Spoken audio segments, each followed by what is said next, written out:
नमस्कार, city web में एक बार फिर आपका स्वागत है। आपका दिन शुभ हो और मंगलमय हो।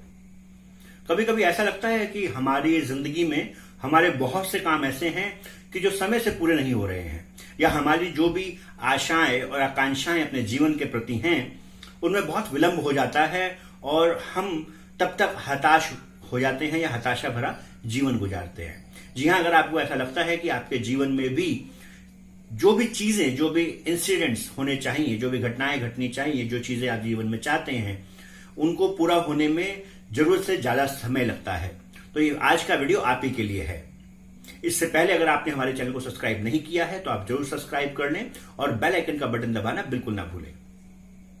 जी हाँ, एक बार की बात है, परमात्मा यानी कि भगवान के घर में बोलते हैं देर है पर अंधेर नहीं। यही जो बात है ये एक गुरु अपने शिष्यों को बताने की कोशिश कर रहे थे और ये बताते हुए उन्होंने सत्संग खत्म किया और सत्संग खत्म होने के बाद फलों का बहुत बड़ा टोकरा था जिसमें बहुत सारे सेब पड़े हुए थे और भक्तों को और यानी कि शिष्यों को बोला गया कि आप एक कतार में खड़े हो जाएं और गुरुजी जो है एक एक करके सबको सेब दे रहे थे। सभी भक्त जब जब उनका नंबर आता अपने हाथ में सेब पकड़ते और अपने आप को बड़ा अनुग्रहित महसूस करते कि आशीर्वाद से भरा हुआ ये सेब उनके जीवन में परिवर्तन लेके आएगा।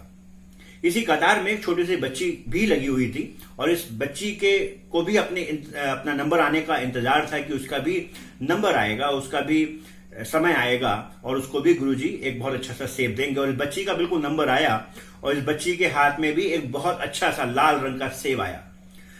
बच्ची बड़ा खुश हुई, उसके दोनों हाथों में वो सेब समा भी नहीं पा रहा था।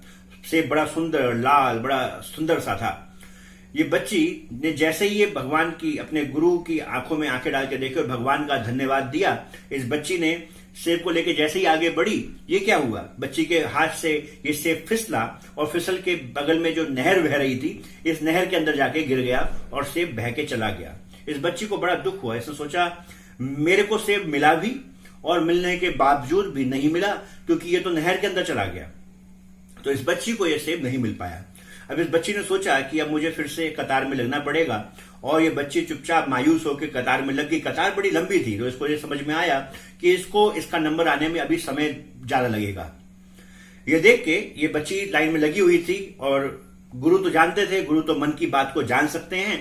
और उन्होंने जब इस बच्ची को काफी देर हो गई और सेब खत्म होने को आए तो ये बच्ची के अंदर थोड़ी घबराहट हुई और ये सेब का टोकरा बिल्कुल खत्म हो गया और 5-7 मिनट के बाद एक नया सेब का ताजा टोकरा आया गया और ये ताजा टोकरे में से इस बच्ची का नंबर आया और इसको इनके गुरु ने एक फिर से सेब पकड़ाया और बोला कि बच्चे ये सेब आपके लिए है। तो उस बच्ची ने गुरु को बताना चाहा, अपने सदगुरु को बताना चाहा कि गुरुजी आपने मुझे पहले भी सेब दिया था और जो आपने मुझे सेब दिया था वो नहर में गिर गया, तो उसमें माफी चाहती हूं कि मैं एक और सेब आपसे ले रही हूं।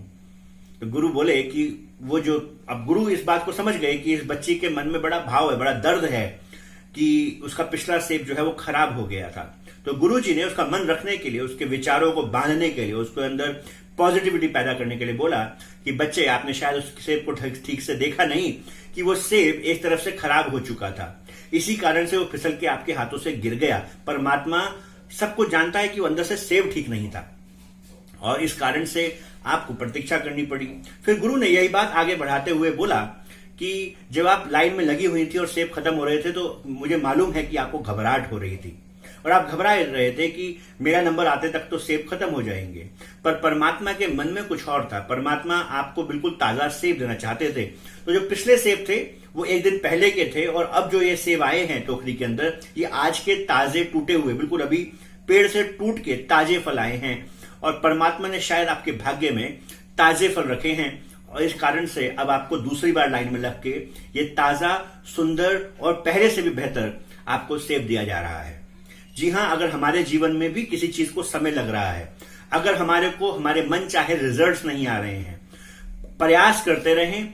आपकी जो अटेंडेंस है, आपका जो रजिस्टर है वो परमात्मा के हाथ में है, आपके सदगुरु के हाथ में है। आपकी जिंदगी में जो भी कुछ होना है वो आपके गुरु या परमात्मा के हाथों होना है। तो जी हां, अगर विलंब हो रहा है तो आपके लिए कुछ और बेहतर चीज परमात्मा तैयार कर रहे हैं। आपको बिल्कुल हताश नहीं होना चाहिए क्योंकि हम दुनिया के हाथों से कुछ नहीं लेते। हमारे को जो कुछ मिलता है वो परमात्मा की मर्जी से, परमात्मा हमारे को यथा योग्य चीज देते हैं। हमारे को कुछ भी नहीं करना है, हमारे को सिर्फ डिजर्विंग होना है। जो चीज जिंदगी में हम डिजर्व करते हैं वो चीज हमारे जीवन में निश्चित ही आती है। तो बजाय इसके कि हम हताश हों, हमें और कोशिश करना चाहिए और हमारे को अपने आप को और सफाई करनी चाहिए, अपने ऊपर काम करना चाहिए, जिससे कि हम डिजर्विंग बने। आज के लिए इतना ही। कल मिलेंगे आपसे एक बार फिर एक नई कहानी, एक नया विचार लेके, जिससे शायद हमारे जीवन में परिवर्तन आ सकता है। ये आज की कहानी भी किसी के जीवन में जो कि हताशा से अपना जीवन जी रहे हैं, जो कि शायद मायूस हो चुके हैं, अगर आप अपने व्हाट्सएप से, फेसबुक से या किसी भी तरीके से इस वीडियो को शेयर कर देते हैं तो शायद ये वीडियो उन लोगों तक पहुंच पाए जो अपने जीवन में शायद एक आखिरी आशा की उम्मीद या आखिरी आशा के विचार के लिए इंतजार कर रहे हैं। तो ये सेवा करना बिल्कुल मत भूलिएगा। इस वीडियो को जरूर शेयर करें। आज के लिए नमस्कार।